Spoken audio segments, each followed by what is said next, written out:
Bora fazer mais uma questãozinha do Enem 2025, uma das questões mais difíceis da prova. Ela fala pra gente: o dono de uma embarcação deve partir do ponto P e, ao chegar ao ponto R, por meio de dois deslocamentos lineares, navegando a uma velocidade constante, essa viagem será feita durante a noite, né? Então ele navega sempre a mesma velocidade. E como ele dispõe somente de uma bússola e de um relógio, planejou sua rota da seguinte forma: primeiro, a partir do ponto P, ele vai navegar na direção 110 e por 4 horas, alcançando o ponto Q. Então ele vai fazer isso aqui, ó, a partir do ponto P, 110 é aqui, né? Ó, 110 é mais ou menos aqui, certo? No meio entre 100 e 120. Então ele vai justamente, ó, nessa direção aqui, percebe? Ele vai navegar por 4 horas. Como tem a mesma velocidade, né? O que a gente sabe? A gente sabe que a distância é a velocidade vezes o tempo. Como a velocidade é a mesma em todos os pontos, eu vou falar que a distância, por exemplo, entre P e Q vai ser justamente o valor do tempo, que seria 4v. Só que como é a mesma velocidade, eu vou botar só 4. Então, por exemplo, qual o valor desse segmento de reta aqui? 4. Por quê? Porque ele levou 4 horas fazendo isso. Aí depois que ele alcançou o ponto Q, ele navega na direção 90 por 2 horas. Percebe uma parada? Ele tá aqui, né? Ele não vai andar 90 graus para cá nem 90 graus para cá, tá? Porque o correto, pô, se ele tá na direção 90, ele tava nesse sentido, o que ele vai fazer? Vai virar 90 graus para a direita, 90 graus para a esquerda, seria mais ou menos onde eu tô pintando aqui de azul. Mas não, o 90, percebe? É no sentido da bússola. Onde é o 90? 90 em relação ao norte, então ele meio que veio para cá, tá? Ele meio que veio para cá, beleza? Show de bola. Então ele foi para essa direção aqui, ele navegou por quantas horas? Ele navegou por 2 horas, perfeito? Então aqui vale 2. Show de bola. No entanto, ao direcionar o barco para o primeiro deslocamento, fez na direção 340. Então ele fez merda. Era para ir para 110, ele botou para 340. Com isso, realizou os seguintes deslocamentos. Ele partiu do ponto P na direção 340 e navegou por 4 horas. Então aqui também vale 4. Opa, esses segmentos aqui são congruentes, né? E percebe que ele se deslocou aqui na versão 340. Eu já consigo saber qual é o ângulo que está aqui, ó. Qual é o ângulo que está aqui. Por quê? Porque o ângulo entre essas duas retas é exatamente o ângulo entre essa reta azul e a reta vermelha, percebe? Ó, exatamente o mesmo ângulo, tá? Exatamente o mesmo ângulo. Então, vê. Aqui, ó, eu percebi que cada escala tem 20 graus. Então, aqui vai 20, aqui vai 20, aqui vai 20, vai 20, vai 20. Já foi 25 vezes, então já foi 100, né? Aqui vai mais 20, 120, com mais 10 aqui, né, para chegar em 110, e chegou em 130 graus, né? Perfeito. Então eu descobri que esse ângulo aqui é um ângulo de 130 graus, tá? O que é uma coisa boa. Por quê? Porque ele deu 0,64 com uma aproximação para cosseno de 50. Ué, José, mas foi cosseno de 50. Sim, mas o cosseno de 50 é igual em módulo ao cosseno de 130, entendeu? Provavelmente eu vou ter que usar aqui a lei do cosseno nessa questão. Beleza. E partiu do ponto S na direção 90, né? Então, na direção 90. Aí, por exemplo, a direção 90 é para cá, né? Ó, deixa eu fazer aqui rapidinho. A direção 90 é para cá, onde ele foi no ponto S. Se eu quiser, por exemplo, descobrir esse ângulo aqui, eu já consigo descobrir, né? Já sei descobrir ele. É só eu fazer o ângulo entre essa reta aqui, ó, e essa reta de 90, tá? Aí seria esse ângulo, e aí eu conseguiria descobrir com esse ângulo os outros ângulos, né? Mas não vamos precisar disso por enquanto, não, tá? Perfeito. O que eu descobri? Ele descobriu que ele navegou também por 2 horas. Então, a distância desse cara é a mesma distância desse cara aqui embaixo, o que é muito bom, porque eles são paralelos e têm a mesma distância. Então, por exemplo, eu traçando aqui, o que ele perguntou pra gente? Ele falou que a figura apresenta a bússola e rota executada. Tá bom. Ele quer saber o seguinte, ele quer saber, o dono da embarcação só percebeu o equívoco ao chegar ao ponto T, então ele só percebeu o equívoco aqui. Com isso, agora ele precisa definir a direção e o tempo de navegação que lhe permita, partindo de T, chegar a R, por meio de uma rota retilínea. Tá, então de T, ele quer chegar aqui a R, né? Ele quer chegar a R, então ele quer saber primeiro quanto que vale aqui, então quantas horas vai demorar para chegar. Como a gente está usando a hora como tamanho de segmento de reta, X vai ser exatamente a resposta, né? Quando a gente achar o deslocamento aqui por geometria, a gente vai conseguir achar justamente a quantidade de horas. E ele perguntou a qual direção o barco foi movimentado. Pô, é meio óbvio, né? Você tava para cá, né? Você tava na direção de 90. Ele começou a descer um pouquinho, então ele foi para algum lugar aqui embaixo, né? Ele tá com algum ângulo aqui nessa direção aqui, tá? Por exemplo, 135, né? Um 120, né? Algum ângulo por aqui, por aqui. Então, por exemplo, todo mundo que tiver aqui, ó, 45, tira. 45, tira. Né? Não tá no ângulo de 45. Porque, pô, olha pra onde tá apontada a setinha, cara. Olha pra onde tá apontada a setinha. Ele virou pra cá, tá? Ele tava na direita, ele virou pra cá. Fechou? Já temos aí mais ou menos qual é o ângulo. Muito bom. Agora, o que eu vou fazer? Eu vou traçar um segmento mágico. Ó, ó, ó, ó, ó. Pimba. Fiz um triângulo paralogramo. Resolvi a questão. Por que um paralogramo? Porque esse lado é paralelo a esse e é oposto a esse. Por consequência, como esse lado une os dois pontos paralelos e esse lado une os dois pontos paralelos, eles também vão ser paralelos iguais, o que caracteriza um paralelogramo. O que é um paralelogramo? Os lados paralelos têm que ser iguais, tá? Os lados opostos têm que ser paralelos, o que é verdade. Os lados opostos têm que ser paralelos, o que é verdade. Os lados opostos têm que ser iguais, o que é verdade. Esse ângulo tem que ser suplementar a esse ângulo aqui, o que também é verdade. Esse ângulo, ele tem que ser igual a esse ângulo aqui, o que também é verdade. Tá? Então, tudo isso aqui é verdade. Tá? Então, realmente é um paralelogramo, tá bom?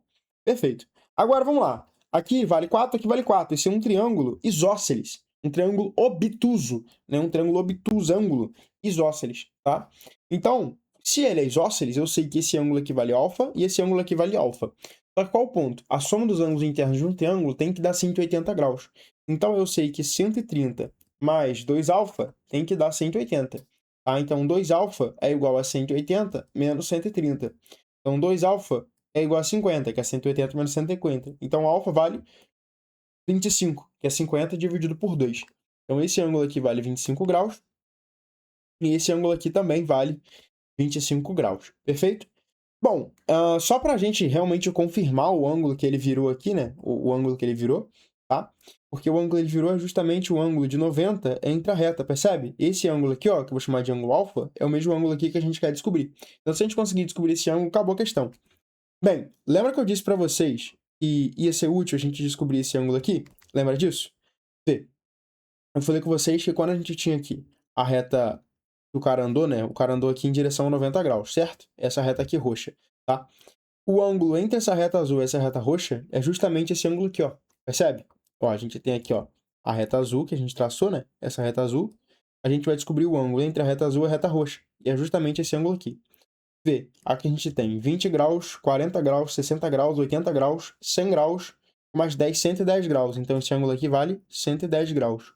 Bom, eu sei que esse ângulo somado com esse ângulozinho aqui, ó, que eu vou chamar de x, tem que dar 180. Bom, 110 mais 25, o que que isso vai dar? 110 mais 25, isso vai dar 45 graus, né? Não, peraí. 110 mais 25 vai dar 135 graus. Só que aí o que que eu quis dizer, né? Se aqui vai dar 135 graus, x tem que ser 45 para somar 180. Por quê? Porque 110 mais 25 mais x tem que dar 180 graus, pelo fato de aqui ser um ângulo raso. Então, eu achei que x é igual a 45. Beleza, por que isso é útil? Porque lembra que eu falei que a propriedade de um paralelogramo é os ângulos adjacentes serem suplementares? Então, qual o valor desse ângulo aqui? O suplementar de 45, que é o 135. O que é suplementar? É o ângulo que, somado a esse 45 graus, dá 180, que é justamente 135. Então, agora eu não fui no olhômetro com vocês somente, mas eu te provei que aqui é um ângulo de 135 graus. Agora, achar a hora, né? Quantidade de horas. Pô, é muito simples. Você chamou esse cara aqui de x, né? Esse x vale a mesma quantidade que esse x, porque é um paralelogramo. Então, os lados opostos eles são paralelos e congruentes. E aí, a gente vai aplicar a lei dos cossenos, né? O que que diz a lei dos cossenos? Bom, a lei dos cossenos diz isso daqui, ó. O x ao quadrado é igual a o outro cateto ao quadrado, que é 4 ao quadrado, mais o outro cateto ao quadrado, que também é 4 ao quadrado, menos 2 vezes o primeiro cateto vezes o segundo cateto. No caso aqui não faz muito sentido a gente falar de cateto, porque não é triângulo retângulo, né? Mas eu tô falando cateto como se fosse o lado menor, entendeu? É um lado menor vezes o outro lado menor. No caso, o lado não adjacente ao ângulo, né? O lado que fica sempre ao quadrado é o lado que está oposto ao ângulo. Os lados adjacentes ao ângulo são os lados que ficam aqui, né? Então, por exemplo, o lado oposto ao quadrado é x. Então, o lado oposto ao ângulo é x. Então, quem que vai ficar ao quadrado? O x. Agora, os lados que estão ao lado do ângulo são o 4 e o 4, respectivamente. Eu poderia chamar, por exemplo, esse lado de A e esse lado de B. Aí ficaria assim, ó, x ao quadrado é igual a ao quadrado mais b ao quadrado menos 2 vezes a vezes b vezes o cosseno de θ. Essa aqui é a lei dos cossenos. Então, quem é A e quem é B? São os lados adjacentes ao ângulo. Os lados que estão do lado do ângulo. Quem que é x? O lado que está oposto ao ângulo. Tudo bem? E a gente vai usar, obviamente, o cosseno desse ângulo aqui. Então, x ao quadrado, né? Só terminando aqui, vezes o cosseno de 130. Só que qual o ponto? Quando você observa o ciclo trigonométrico, vê só, quando você observa o ciclo trigonométrico, cosseno é o eixo x, né? Cosseno é o eixo x. Perfeito. Calma aí. Isso, cosseno é x. Quem é o cosseno de 50 graus? Pô, o cosseno de 50 graus tá mais ou menos aqui, cara. 50 graus. Não, um pouquinho mais, né? Um pouquinho mais. aqui mais ou menos. Então, o cosseno de 50 graus está mais ou menos aqui. Quem é o cosseno de 130 graus? É o cosseno de quando a gente volta 50 graus aqui, ó. Quando a gente volta 50 graus. E está mais ou menos aqui. Percebe que o cosseno de 50 graus ele tem o mesmo valor do cosseno de 130. Qual é a diferença? Esse cara é negativo e esse cara é positivo. Então, como a gente achou aqui que o cosseno de 30 graus, de 50 graus, é 0,64, o cosseno de 130 vai ser menos 0,64, que é igual a um módulo, mas o sinal é oposto. Então, x ao quadrado é igual a 4 ao quadrado dá 16, mais 4 ao quadrado, que também dá 16, menos 2 vezes 4 vezes 4 dá 32, né? Que 4 vezes 4, 16, vezes 2, 32. Vezes menos 0,64, que é o valor do cosseno de 130. Por quê? Porque o cosseno de 50 é 0,64. O cosseno de 130 é igual ao cosseno de 50, com o sinal mudado. Então, x ao quadrado é igual a 16 mais 16 dá 32. Menos 32 vezes, no caso aqui mais, né? Porque menos com menos vai dar mais. Mais 32 vezes 0,64. Fechou. Aqui, galera, eu posso pensar numa parada aqui legal. O que tem de alternativa aqui pra mim? Tem de ser 6 horas, ou 12 horas, ou 7 horas em alguma cacetada. Cara, eu sei que 32 vezes 0,5 daria 16. Aí ficaria 32 mais 16, seria raiz quadrada de 48, né? O valor de x, certo? Porque x é igual a raiz dessa galera toda aqui. Seria raiz quadrada de 48. Já não pode ser 6, né? O que eu fiz aqui? Eu diminuí o 0,64 para 0,5, e mesmo assim, diminuindo o cara que eu estou multiplicando, ainda não dá para ser 6. Então não pode ser a letra D. Agora, o que eu vou fazer? Cara, e se aqui fosse, em vez de 0,64, fosse 1? Pô, seria 64 a resposta, né? Então daria 8 horas. O que eu fiz? Porque, ó, 32 mais 32 vezes 1, que é 32, dá 64. Então a gente achou que x aqui é aproximadamente igual a 8, que é a raiz quadrada de 64. Eu aumentei absurdamente o cara que eu estou multiplicando, e mesmo assim tá longe de ser 12. Então 12 também não é possibilidade. O único que pode ser, então, é a letra A. Tá? Se você não quiser calcular aí, tem que ser malandro, cara. Tem que ser malandro nas contas. Até daria pra você também ter uma noção, né? Pô, como aqui vale 4, aqui vale 4, impossível desse cara ser 12. E se fosse 12, primeiro que o triângulo nem existia. Não tem como o triângulo existir sendo 12, porque 4 mais 4 não é maior do que 12. A condição de distância de um triângulo é que a soma dos dois lados menores seja maior do que o maior lado. Por exemplo, triângulo 3, 4, 5. Quanto que é 3 mais 4? É 7. 7 é maior do que 5. Então o triângulo existe. Se aqui fosse 12, o triângulo nem conseguiria existir. E 6 poderia existir? 6 poderia existir. Mas aí é um pouco de malícia também, né? Pô, aqui é 4. Aqui é 2. 6 seria mais ou menos o quê? Pô, esse cara é bem maior do que 6, né? Mas enfim, não faz isso não. Não faz isso não, porque o Enem não tem escala. Tá? Eu tô te dando aqui uma coisa de último caso. Tá? Mas enfim, faz essa conta aqui bonitinha que é a melhor coisa. E aí, beleza. A gente entendeu então que aproximando 0,64, a gente não precisa saber exatamente quanto dá, a gente precisa saber mais ou menos quanto dá. A gente viu ali que o x ele é mais ou menos 7, alguma coisa. Se você quiser fazer essa conta, você vai achar uma raiz quadrada, né? Deixa eu fazer aqui pra gente manter a resolução completa. Vamos lá, rapidão. 32 vezes 64. 4 vezes 2 dá 8, 4 vezes 3 dá 12, 6 vezes 2 dá 12, sobe 1, 6 vezes 3 dá 19, beleza, aqui vai dar 8, aqui vai dar 4, aqui vai dar 0, sobe 1, pá, 2048. Só que como tem duas vírgulas, vai dar 20,48. Então x ao quadrado é igual a 32 mais 20,48. Então x ao quadrado é igual a 52,48. Então x é igual a raiz quadrada de 52,48. Percebe que nem aqui você consegue achar a resposta exata. Pô, a única que pode ser raiz quadrada de 52 é o 7 alguma coisa. Aqui 7 vezes 7, 49, é muito próximo. Tá bom? Questãozinha aí? Muito boa. Te espero então na nossa próxima questão.